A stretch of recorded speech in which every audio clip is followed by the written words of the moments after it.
Nile as the river is considered to be the energetic river of the body. Imagine Nile being our Kundalini, basically. It goes through the energetic centers, energetic chakras. So we are actually walking through the earth sacred waters, the Mother Nile, because Mother is the origin of all waters. Aswan is extremely special because the temple of the Isis carries a lot of divine feminine, a lot of creation energy. It is like a root chakra energy, so a lot of creation, a lot of sacred reconnection to our body, a lot of remembering how we used to use sacred sexuality for nurturing, for healing, for expanding, for bringing new ideas into life. That's day 2. So we land in Aswan, we ground, we settle in, we set our intentions, we prepare ourselves, and then we activate the root energy center through a sacred ceremony at the Isis temple. Where does the journey go to after that? Ombo is the second temple where we're gonna go. This journey which we are gonna take is also a journey which initiate into mystical arts used to take. And 2 of those initiates were Mary Magdalene and Joshua. So we are basically following the footsteps of Joshua's initiation journey as well as Mary Magdalene. Oof, excited.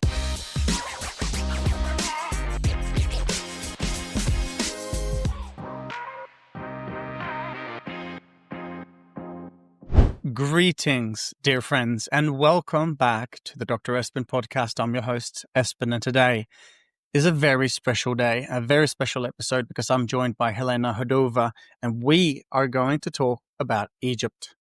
Egypt as a place of initiation, of activation, of healing, as a portal of transmission.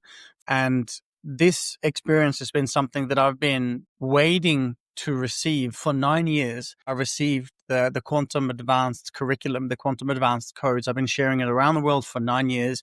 And in the last 12 months, I've been feeling that there's new codes, new transmissions coming through. And what has dropped in the last 12 months has been Egypt. I've spent the last year interviewing a lot of different people to find the right collaborative partner that has experience and integrity and can hold and transmit and hold space for the codes that come through a Egypt journey, a pilgrimage of activation through the 8 energy centers.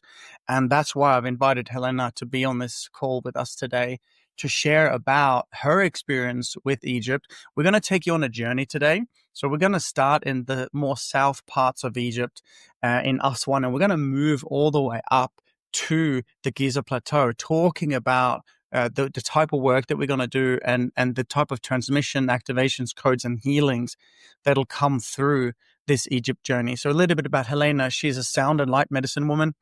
She's a sacred sexuality teacher, and she has a mission to connect humanity to remembering their true origin and power, as she also guides journeys through Egypt and other sacred sites. So I want to say very special welcome to the show. How are you today? Thank you so much for such a beautiful welcome. And I am so honored to be here. And I'm so excited to co-create with you and all the people who you will invite on the journey with us in Egypt in March. So thank you for having me. It's an absolute pleasure. Thanks for jumping on. Okay, let's get straight to it. Why Egypt? Same as you. I also had a calling many years ago that it's time to go and it's time to remember.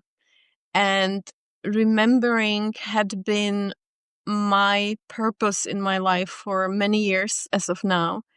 And Egypt stores memories. It's almost like capsules of time, wisdom, and who we truly are, and our origins, and the truth before we were modified, or we were made to forget, whether it was through natural disasters or whether it was intentionally, the winners wanted to rewrite the history. And coming back to Egypt, it's almost like retracing the true vibrations and frequencies of who we are as a humanity, but who we are also as individuals. So I experienced so many people, including me, who came there. I remembered, oh my God, my purpose in this timeline, this life is this. Oh my God, I remember that I have these superpowers and I'm supposed to bring it back to humanity. I remember the technology. Last time we were in Egypt, we were what was very present was the technology of longevity. And we would be traveling the Nile, and a lot of us were remembering little pieces which were fitting together as a puzzle of how we can live thousands of years, because humans originally, before they were genetically modified, we were able to live so long. And I was so excited when you reached out to me, because breath is a huge part of this. And I cannot wait what our mission as a group and our mission as individuals will be to come and remember on this journey in March. We start March 20 at the equinox, and we go until March 30. So it's a 10-day pilgrimage. We open the portal with the equinox, and then we journey for 9 days up the Nile to these different sacred sites and these different temples that we're about to discuss. And if you're watching this episode after March 20, 2026, then okay, you can still apply if you feel called to come along, because I'm sure we'll be continuing this journey. You talked so beautifully then, Helena, just about breath. And this 10-day journey is not just a journey of going to the sacred sites and activating dormant DNA and remembering and healing, but is also a 10-day breathwork journey. Well, we're doing breathwork ceremonies in certain temples. We're going to have private dahabeya boats cruising up the Nile doing breathwork ceremonies along the Nile. So really excited. I'm going to bring up something on the screen and we get started right away so that we can look at the different places that we're going. So this is the website. You guys we'll drop the link in the show notes here. It's drespen.com/QQ Egypt for Quantum Quest Egypt. And you can watch the video and so on. But here's the roadmap. So I'll just take us through the journey and then I'm going to hand it back to you, Helena, to talk about the different activations. So the day one, we're going to arrive in Aswan, and we're going to spend the time here integrating, preparing ourselves and grounding for the activation ahead. Then we're going to journey up to the Isis temple, which is where we're going to activate the first energy center, the root chakra. Then we journey to Ombo, and this is where we're going to activate the sacral energy center. We go to Edfu as the next temple. We'll go to Luxor, which is... I'm so excited about Luxor. I believe Luxor is the biggest temple in the world. Is that correct? That we know of? It's Karnak, but it's in Luxor, yeah. Thank you, Karnak temple in Luxor, exactly. From there, we journey further north. We're going to go to Abydos. And in Abydos, we're going to have an experience of activating that energy center. We're going to go to Dendera, which we have found to be the energy of the heart. So the Dendera temple. Then after that, we fly north. We go to Cairo, and we're also going to visit Saqqara, the Saqqara temple, to activate the third eye or the pineal gland pituitary complex before we move our way up to the Giza plateau. And of course, this is where we have the crown and also the soul star activation. Throughout this experience, we're also going to have private access to many of these temples to do some breathwork ceremonies. And this is where we've had to be a bit creative with some of the things that we've been putting together. So what I'd like to do is I'd like to get started with Aswan and the Temple of Isis, where we're going to activate the root energy center, please. It's beautiful how you describe it, and it's so correct, because Nile as the river is considered to be the energetic river of the body. Imagine Nile being our kundalini, basically. And it goes through the energetic centers, energetic chakras. So we are actually walking through the earth, sacred waters, the mother Nile, because mother is the origin of all waters. So we're going to walk and do the work through the whole energetic system. And Aswan is extremely special because the temple of the Isis carries a lot of divine feminine, a lot of creation energy. It's like that. It is like a root chakra energy. So a lot of creation, a lot of sacred reconnection to our body, a lot of remembering how we used to use sacred sexuality for nurturing, for healing, for expanding, for bringing new ideas into life. So Isis Temple is really special. What they did in 1979, they built a dam there. So the Isis Temple was moved stone by stone, probably 100 meters. But we are so lucky because we're gonna get to the original location as well, where there is still a gate. And that was a place where only high priestesses had access. So we're gonna do a ceremony there. We're gonna do beautiful breathwork there and reconnect with the exact spot where the Isis temple used to be. Oof, excited. So that's day 2. So we land in Aswan, we ground, we settle in, we set our intentions, we prepare ourselves, and then we activate the root energy center through a sacred ceremony at the Isis temple. Okay, where does the journey go to after that? Tell us about Ombo and then Edfu. Yeah. So we're gonna jump on the boat, and it will be most beautiful boat. We actually will be one of the first ones on the boat because this boat was just built. And I'm actually leaving to Egypt in a couple days, and our group will be completely first one to use it. And it's called Dahabea. It's the original boats which used to go through the Nile. So it's really exciting that you chose this part as well, because you will give the people who will join us possibility to experience Nile, be actually on the water and work with the water, with the energy of water, which is charged through millennia and tens of thousands of years of prayers, and of that creative energy, because Nile is very much feminine. So I'm also inviting all of those who want to kind of build up either balance or more step into their feminine, into the flow, because that's what Nile is about. Egypt is about that. We're gonna flow. We'll have to go with the flow, because there's no chance that everything will, we're gonna make a plan, but the Nile will decide where we are supposed to be and when. Ombo is the second temple where we're gonna go.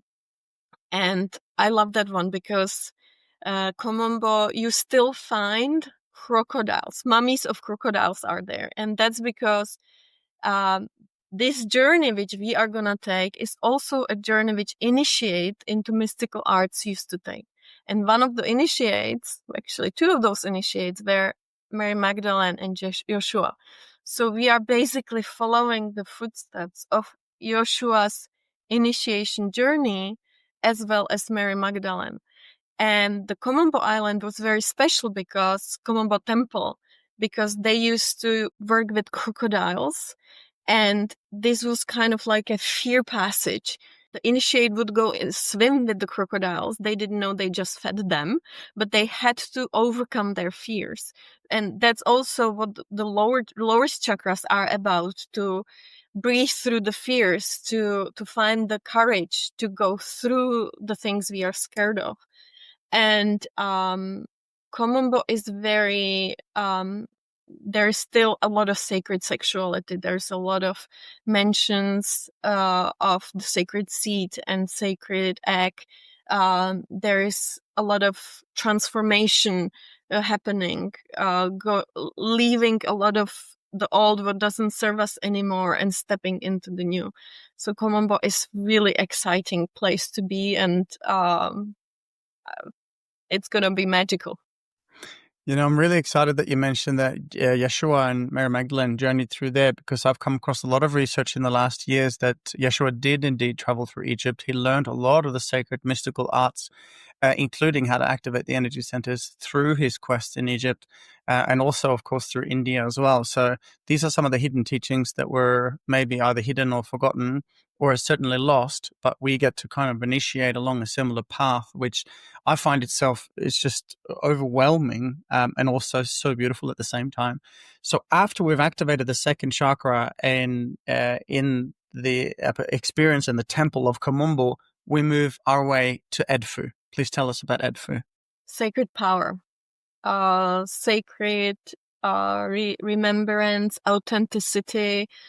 We overcame the fear in Komombo, and now we are finding out what is there more, what is there for us, what is there to use the courage for, what is there to really who am I? Who am I in this new day? Who am I? Who am I choosing to be? Who am I choosing to create? The creation is the theme, which is kind of, it's almost like I am creating who I want to be. I have the power to create who I want to be, and I remember that I'm powerful beyond measure. So this is kind of the theme of the whole Nile, but these three first temples are definitely the lower parts of our bodies, the lower chakra, and now we are moving more towards heart, towards the divine feminine, the throat, speaking our truth, again being more in the authenticity. So that brings us to Luxor and to Karnak, which is the biggest temple in the world. And I want to say every time I talk about Karnak that it's one of my favorite temples, but I say it about every temple. So but Karnak being the biggest one, we usually go in the morning, so we get a lot of time without crowds, because Egyptian temples can get very crowded.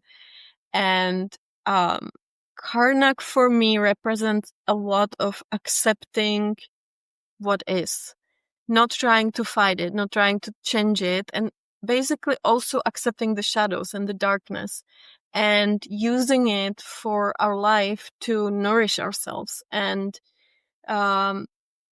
shifting the perspective that something of mine might be weirdness of something what is slowing me down into, wow, it might be my superpower. I might use this as a gift. So Karnak temple, I have a spot there. Like, this is the thing. When we go to temples, you never know what you're gonna receive. You never know. And also you never know how much of your mission will be showing to you and how much you are the mission, because we are bringing our frequencies into these temples too. And we are bringing the healing, and we are bringing, by us healing ourselves or healing little part or remembering little part or getting closer to who we truly are, we are vibrating that love. We are vibrating that authenticity. We are vibrating that joy. We are vibrating whatever it is, even if it's sadness, even if it's anger, even if it's whatever it is that you're bringing there, you are also the medicine for the temple, because the temples are conscious beings. They are carrying the frequencies of the thousands and thousands of years of the rituals and ceremonies and the priestess and priestesses and all these journeys and all the journeys of the people who came before us and who will come after us. And we are basically raising consciousness. And Karnak temple, for me, that's an embodiment of like, okay, I am consciously choosing to raise my consciousness through my heart, but basically through all my being. Absolutely.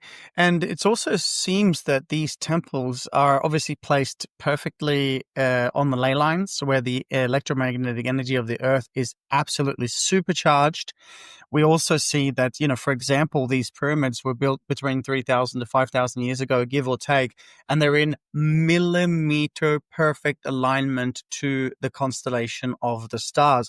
We cannot replicate now what they did back then. What do you believe that they knew back then that we are beginning to remember now? I mean, anything from the technologies or how to build pyramids, anything from the longevity technology, which I mentioned, which, anything like, for me, this journey with you will be interesting because, and this journey I'm going now, because I started receiving a lot of information about plasma technologies, sound and light.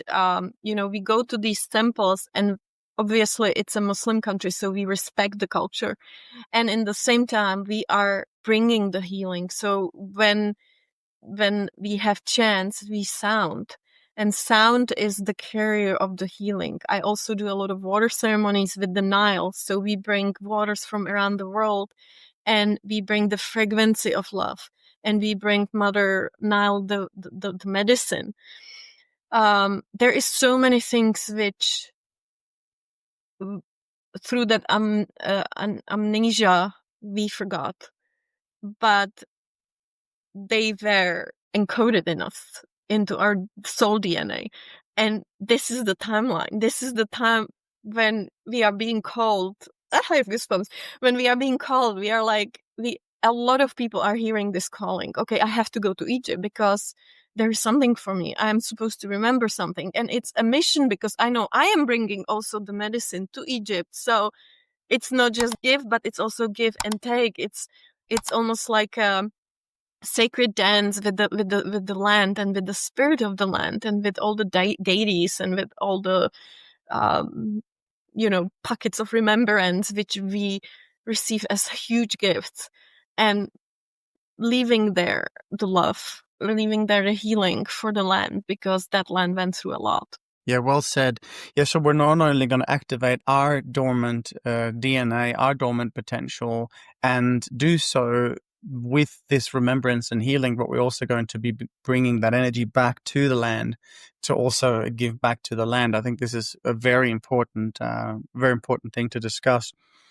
As we journey now, so we started in Aswan, and we move our way, we sail for about 5 or 6 days up the Nile on these private boats. We do breathwork ceremonies on the boat and in certain sacred temples. Now, I can't say too much on this podcast, but we have been able to find ways to get access to places where people don't normally get access to do very special experiences, including maybe breath and sound, let's say that we might normally not be able to do. But again, we can't say too much as it is. But I'm excited, and thank you so much for all of your time and your connection with these amazing guides that we have, these local guides that will be guiding us through here to get access to these things.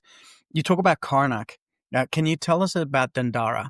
So what we've realized, when I reached out to you, I said, hey, I believe, I've had these codes come through. I believe that there are different energy centers up the Nile. I believe that as we go through this pilgrimage of this activation of our own energy centers, then that can be done through certain temples which are aligned and connected to certain energy centers.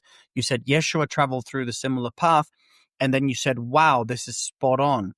Tell us about Dendera, the energy center of that divine heart.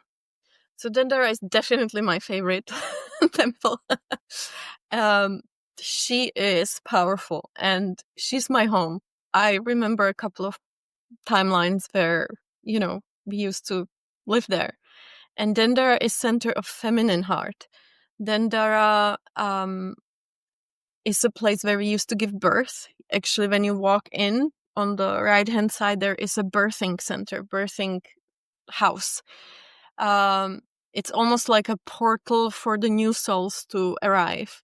And there are depictions of hieroglyphs about birth and how the souls are coming into the bodies. And it's really beautiful and powerful and potent. A lot of women who, for example, desire to get pregnant go to Dendera and do a little ceremony, do a little prayer, and connect with this energy of creation again. Dendera is full of hathors, which are these beautiful feminine beings with big ears. You've probably seen them. And they are all about music, art, beauty, expression, self-expression. Dendera has a lot of like a secret areas where you can climb up or climb down and connect with the stones, with the mysticism, with the knowledge of divine feminine arts. It's a lot also sacred sexuality. So it's very like sometimes you come to the temple and you stand in the room and you can feel it had been used for sacred rituals, for sacred ceremonies, for initiations. And it's such a beautiful energy, such a beautiful, potent energy. And it's literally heart opening. I cry every single time I'm in Dendera. It's just some new gift, some new nourishment, some new, the feminine care. It's really beautiful. So I'm excited to bring you all there. Yeah. And this is exactly what we're going to do, a heart opening ceremony in the temple of Dendera. Really exciting. Okay, so now we've covered the 3 lower energy centers.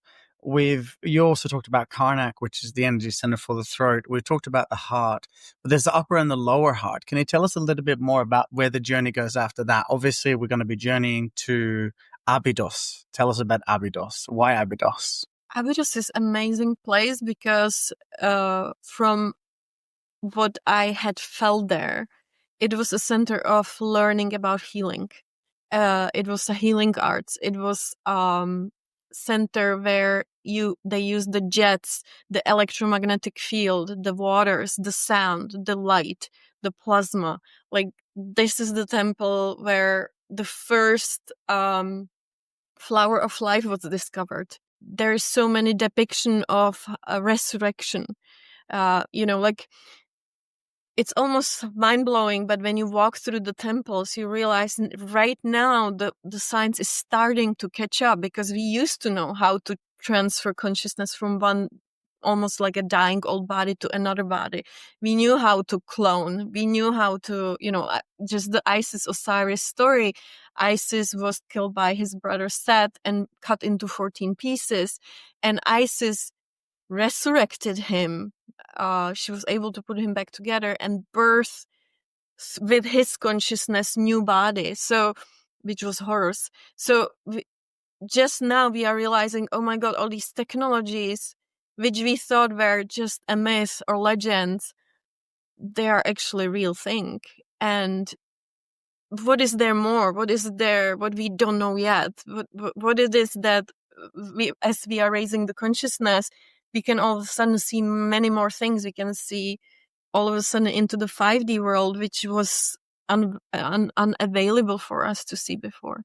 So Abydos is about that. It's about the mystical, magical, scientifical, science-based arts. And for me, because I am in heart healer, this was such a powerful initiation for me personally in Abydos.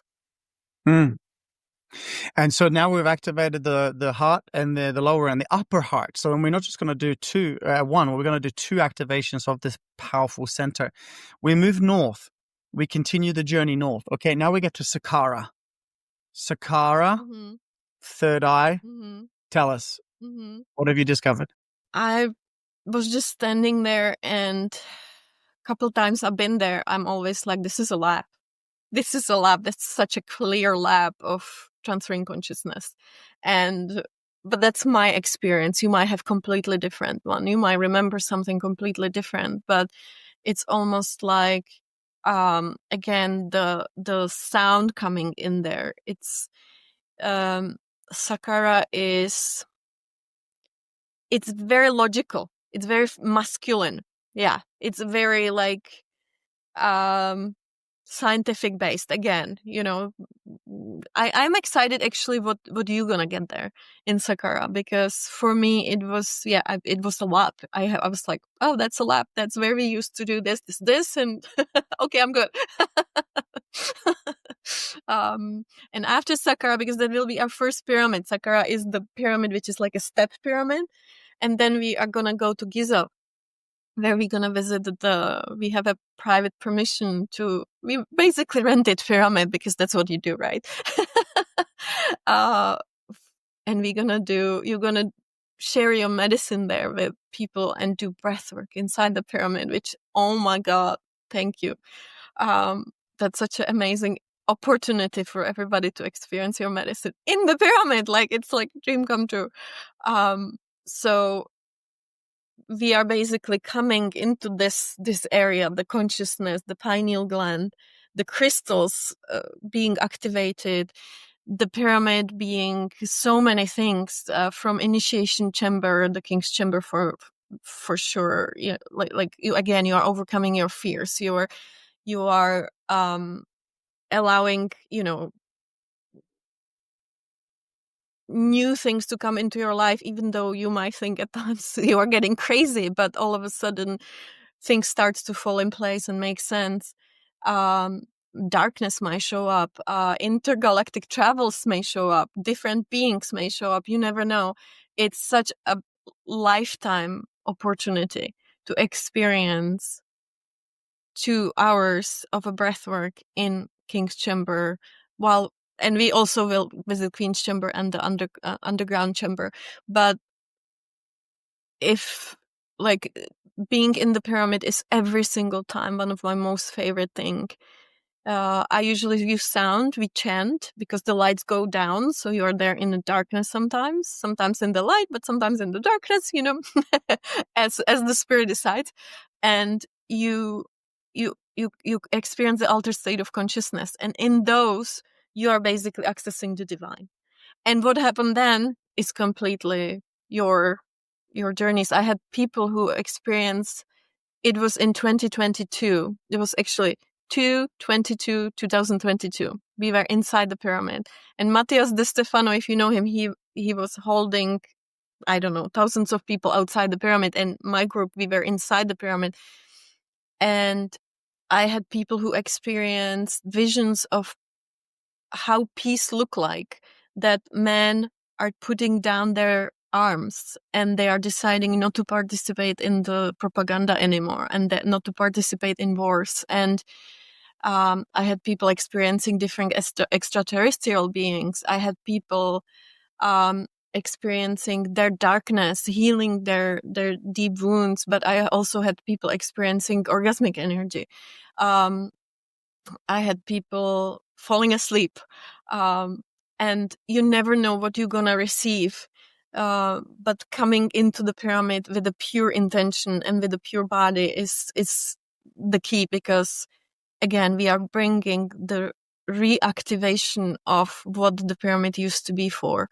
Well, because after the pyramid, we are going into Osiris shaft, which is the deepest point under the pyramids that we can even get. It's 60 meters, pure leather climbing down. I sang the whole way down. I'm brave, I can do it, I can do it. And there is water.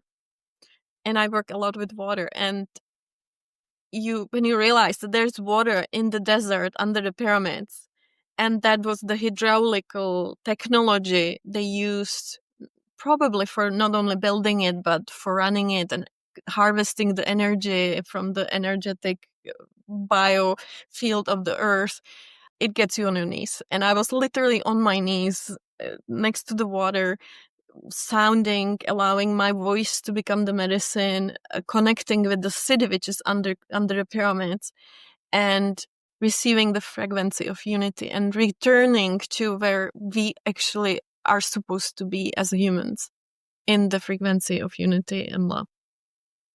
Oh, so glad you said that. That's exactly what the Crown Energy Center and the Soul Star is about. So when I do my quantum breathwork journeys, it's all about unity, all about love, all about light. And we are able to access the soul, that state of unconditional love, and fill the body and being with light. And many of our students have been doing this for years with us. And 75% of people, when they do that breathwork, have a complete out of body, yet within the body, fully mystical, sometimes a soulgasm type experience.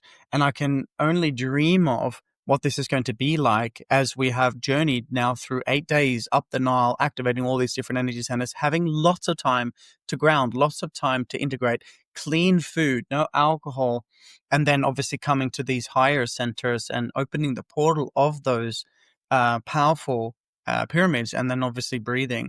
But I want to just quickly bring something up. You mentioned purifying the body.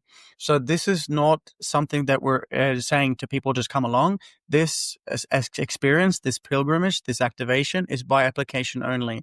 And normally it's only offered to our graduates of the 3-day Quantum Advanced, because I can't just take, I feel out of integrity if I was to take any person to on a trip like this, because this is a pilgrimage. It is a deep activation, as I said, of dormant DNA. So we are going to start many days before we go to Egypt with a cleansing protocol, with a detox protocol, with a journey of purification, which will be meditation and breath work and purifying the way you eat, cutting out the toxins, getting yourself, your body temple ready to receive these codes to hold this light. And we're going to carefully go through every application to make sure that each initiate, if you will, that we bring to this pilgrimage is going to be ready for this experience as well. What have you noticed in your experience when it comes to what people receive? I'll give you one example. My friend and brother, Aubrey Marcus, has been a psychonaut, as he says, for almost 3 decades. He has had so many plant medicine journeys that he can't even count them. And in conversations with Aubrey, he said, out of all of the sacred sacraments, all the plant medicines from ayahuasca and wachuma, to all the different types of DMT that he's had, he says, and I quote, no plant medicine ceremony could even come close to what I experienced in Egypt. And that was without sacraments. What kind of initiations or healings or activations have you witnessed when you've guided brothers and sisters on such a journey? Oh, so many. Everybody. I hadn't had one person who would say, I regret going to Egypt, to be honest. There was so much medicine received in terms of physical, in terms of emotional, in terms of light body.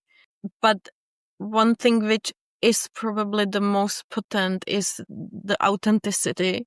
But not only authenticity with yourself, but authenticity with the world.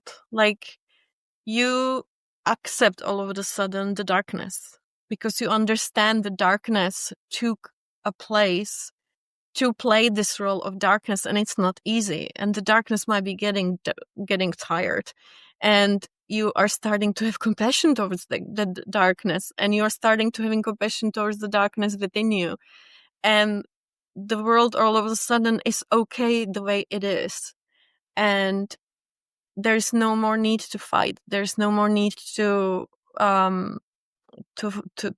contradict. There's no more need to even have like a political views, have be on one side or the other. You all of a sudden understand that we are all one bird with maybe 2 wings, but it's still just one bird. It brings such a deep peace and bliss into what is in our lives that we can go out there in the world and share this vibration of peace and finding that we are love, that we are, that's our purpose, because there's so much contradiction that we are not. All the wars and all the fighting and all the discussions and all the forceful medicine decisions and all the difficult manipulation we are going through right now because the darkness is screaming and throwing tantrum. But you literally come out of the Egypt journey with understanding that it's okay. It just needs to play its role, and you can hold it, you can hug it, you can release it, and still be in peace, still feel the peace, and know that we are all just one form of another. Oh, beautiful. Unity, love, compassion. I love that. Okay. Before I get to the last question, I just want to drop that link in there again. If you feel called to such a pilgrimage, if you feel called to apply to journey through Egypt with us, the link is in the show notes, and the website is drespen.com. So it's DRESPEN.com/QQ Egypt for Quantum Quest Egypt. So drespen.com/QQ Egypt. I've got one last question for you straight off the cuff, sister. Are you ready? Yep. Bring it up. Here we go. Let's go. I want you now to imagine that you are on the world stage Every sentient being alive has gathered. They're watching and tuning into your message to the world. When you're ready, take a breath and do share. What is your message to the world right now? I'm gonna sing it.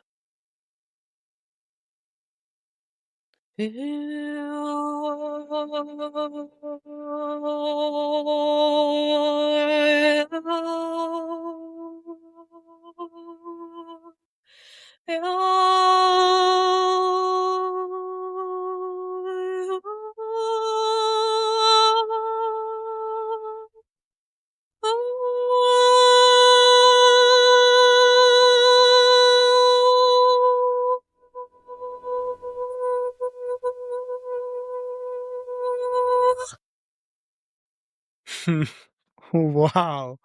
That is the first time, well over 100 interviews, that anyone has gone to song and frequency in that way. That in itself, that speaks for itself. I want to say thank you so much for partnering with me on this journey, for opening up your wisdom and your teachings and so many years of study and experience to hold a container of those who are ready to awaken to that next level through this journey up the Nile and through Egypt. Thank you so much. I'm so grateful for your time today as well. Thank you, Espen, for having me, and I'm so grateful we can co-create this magic together in this lifetime. Oh. And so it is. This is Helena Houdova, everybody. Thank you so much for your time.